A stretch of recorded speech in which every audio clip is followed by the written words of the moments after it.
जैसे ही लड़की की आंखों पर रोशनी पड़ी वह जोर से चीख उठी।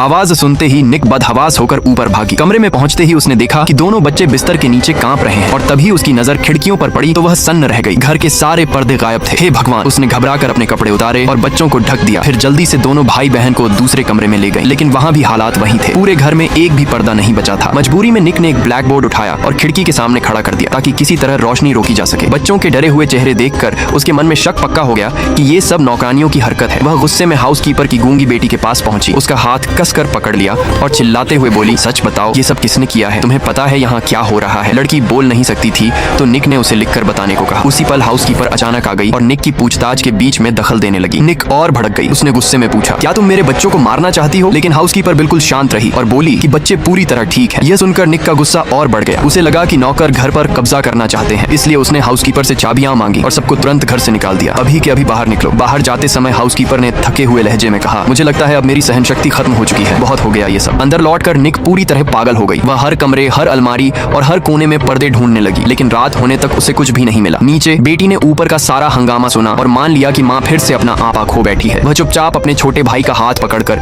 पिता को ढूंढने निकल पड़ी, लेकिन पिता तो नहीं मिले। उल्टा उन्हें एक डरावनी चीज दिखी। घर के पास 3 कब्रें बनी थीं। जिज्ञासा में वे पास गए और जैसे ही नाम पढ़े उनकी सांसें अटक गईं। कब्रों पर हाउसकीपर के पूरे परिवार के नाम लिखे थे। इससे पहले कि वे कुछ समझ पाते, हाउसकीपर का परिवार भूतों के रूप में उनके सामने प्रकट हो गया और धीरे धीरे उनकी ओर बढ़ने लगा। उसी वक्त ऊपर निक को हाउसकीपर के कमरे में एक पुरानी तस्वीर मिली जो एक स्मृति चित्र थी और उसमें दिख रहे सभी लोग दशकों पहले मर चुके थे।